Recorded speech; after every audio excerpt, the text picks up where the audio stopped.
Hello, welcome back. Part 2 of birth chart reading. So I didn't even say in the beginning. So this is a birth chart reading for a sun Sagittarius, a moon in Libra, and a rising in Aquarius. So moon, Sag, sun, Sag, moon, Libra, rising, Aquarius. It's a really beautiful combination. So we're going to get started on part 2. We just talked about your sun sign, Sag, so now we're going to talk about your moon sign. So your moon is really all about like how you see you, your emotional, deeper side. I love the moon. So, yes. So your moon is in Libra, and the expression for Libra is I balance. So strong need for partnership, hence the I balance. You need to share everything with someone to feel complete. Like you always have to have somebody with you, even if it's like to fucking go to church and your parents are like, people are like, what the fuck? Like it just makes you feel better and it's okay. But hold on, we'll talk a little bit more. When you allow yourself to give energy to people just to fill your space, you're allowing opportunity for people to come into your life and for situations to come into your life that are not meant for you, that are not good for you, and learning to be okay with being alone and being your own best friend. And I know that just sounds like fucking stupid. But right now, let me tell you, it is almost midnight. I am vibing in my girl office. I'm making my videos. I got my chakra cards out here because I pull a card for everyone. I pulled my card. I pulled your card. Took some CBD. I am feeling myself. I am having the best time and I am by myself. It's a beautiful, beautiful feeling. You really do have this charming, sweet, attractive, like flirtatious attitude about you. And it's beautiful, but you will not find like the true purpose of like the meaning of life or self-love or acceptance from anybody in this whole entire universe except yourself. And I know that sucks because it seems a lot easier to just find somebody to give it to us. But that's the whole beauty of this game of life, is really just becoming so confident and so in love with yourself as a human. So sometimes you might be a little too argumentative, and it's okay to stand up for what you believe in, but having to always be right is just not normal. Okay, like you have to so for you to always be right, that means that somebody you love or somebody that you really enjoy their conversation or their time, that means that they have to be wrong. And if you're constantly always trying to prove somebody wrong, that's fucking exhausting, and nobody wants to be in a relationship like that. So just know that like it's okay to be wrong sometimes. It's okay to change your perspective after learning new logical information, and always be true to you, not to having the last word. Like you do not have to like stoop down or think things or become things that you are not to be the winner and the last worder of an argument. You just don't. You just don't. It is not healthy for you to do that. It's not healthy for your relationships. Like you have to choose to be kind to not just yourself, but to everyone else around you and their feelings and their opinions. Everything does not have to be like life or death. Just relax. Just relax a little bit. Constantly trying to be perfect and have 100% harmony and proving your point is leading you, it's giving you a life of disappointment. Like it's just, again, not healthy. It's not normal. And for you to allow yourself to continually create these relationships on just like the need of like wanting to have this idea of perfection or whatever it is in your head, like it is creating disappointments. It's making you disappointed in relationships. It's making you feel less confident. It's making you feel less loved because you're wanting it from things and people that are never meant to give it to you. Looking for a perfect life is making you miss out on now. I said this in your mom's chart too, but perfect is confident, costumed by ego. There is nobody in this world that is perfect. Perfect is somebody who is confident and shows up every day, no matter fucking what, with pimples on their fucking face and a stain on their shirt that looks like a fucking nipple stain. That is confidence. And that is what's portrayed in our 3D human minds as perfection. And to know that like you can't always push yourself. You can't always grow. You can't always be more, but like make sure that the people around you don't feel unloved, don't feel unwanted, don't feel unneeded, because your whole goal in life this moon side of you is to have balance. So when you're constantly creating this rift of balance, you're going to feel unbalanced. Right? Right? Okay. Okay, yeah. So taboos, secrets, hidden treasures, like sci-fi, paranormal, it's like definitely kind of your thing. Jealousy and possessiveness is not juicy Prada energy. Period.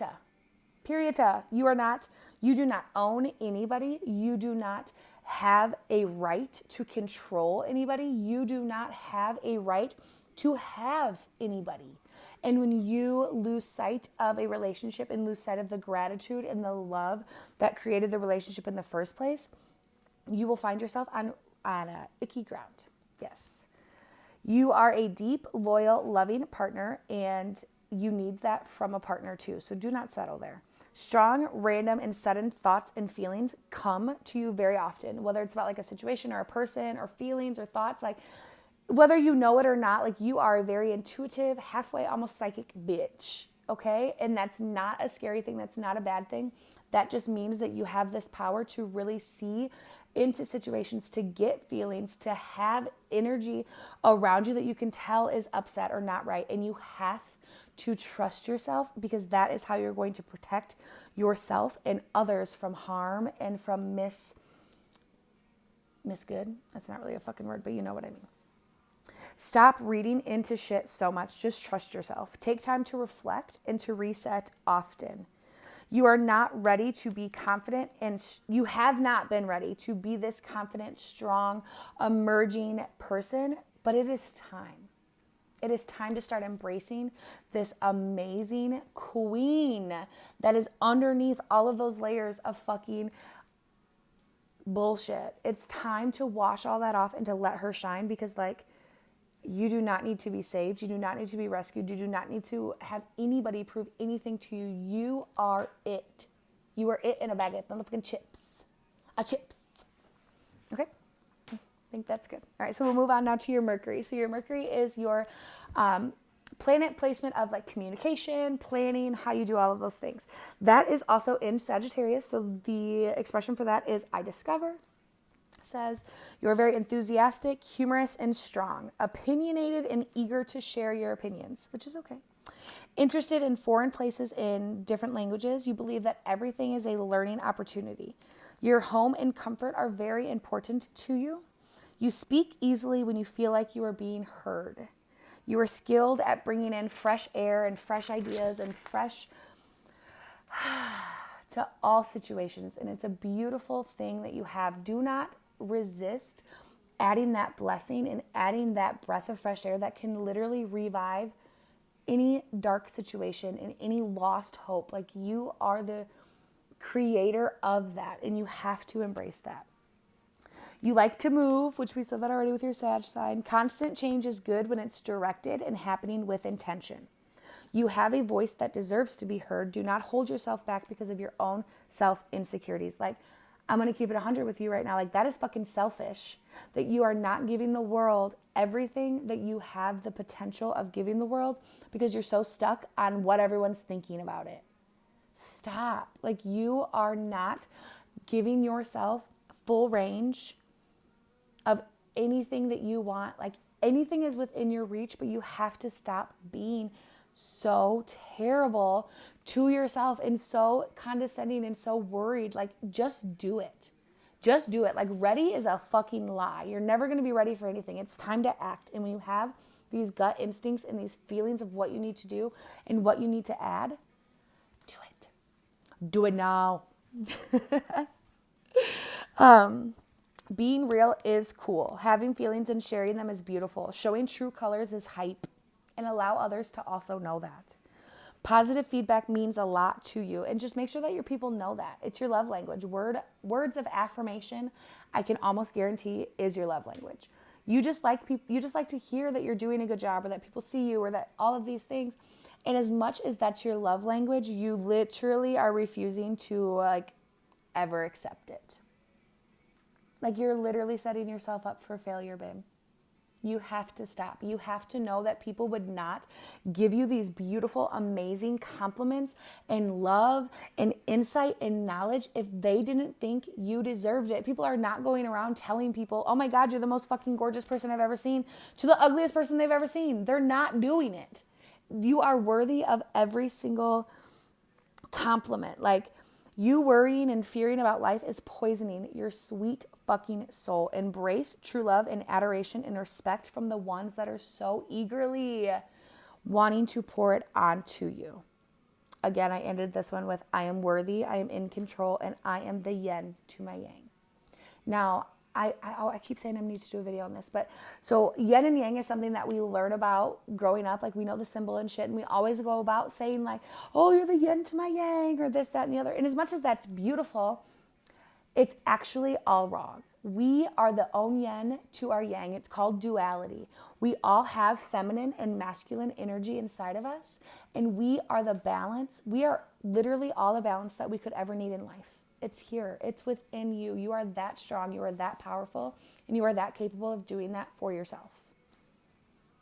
Yes. Okay. Let's move on to Venus. So Venus is your planet placement that has to do with like love and relationships and all that good stuff.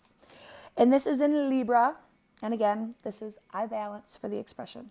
So kind, fair, and willing to compromise, sometimes too fast. Gentle lovers who strive for 100% peace and harmony in all things love. And that's not real life.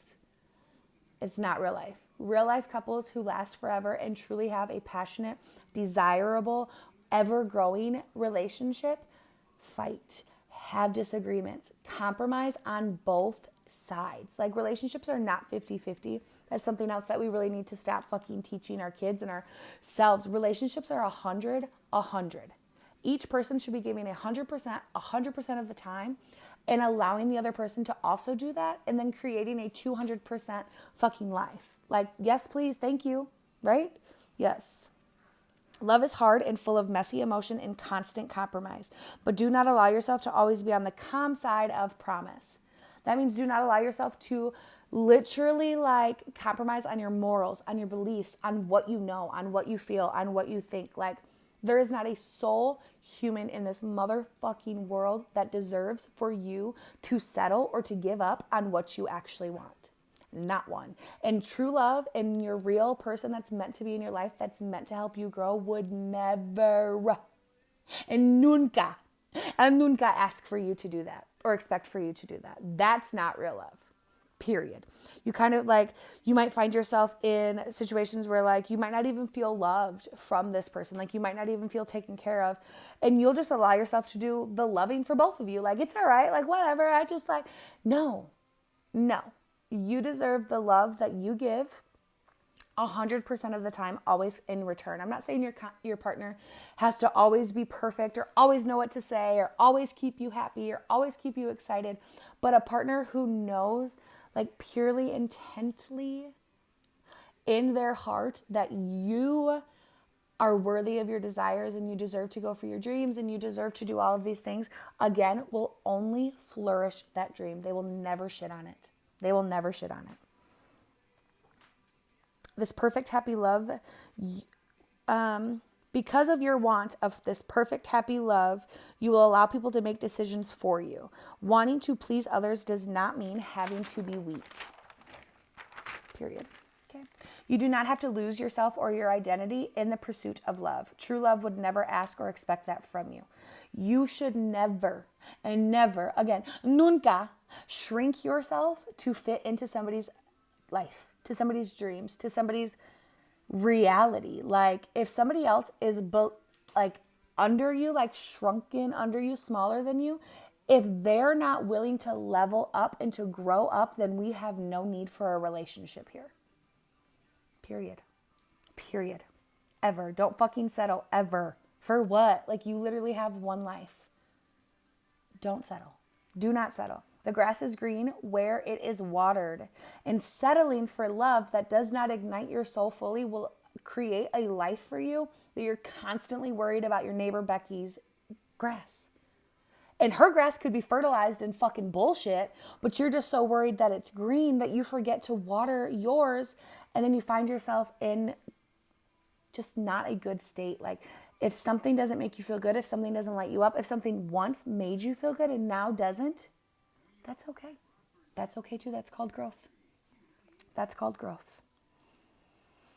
You fall in love with the idea of people far before you fall in love or learn the character of people. Save yourself the heartbreak by studying your partner's actions, because actions never lie. Friends should only be considered that when you see and feel their sincere actions. Again, actions never lie. You are passionate and loving, and not everyone deserves that from you. Protect your energy and listen to your gut, bitch. Okay, let's end this one. Okay, let's end part 2. We'll come back for part 3. I love you. See you back.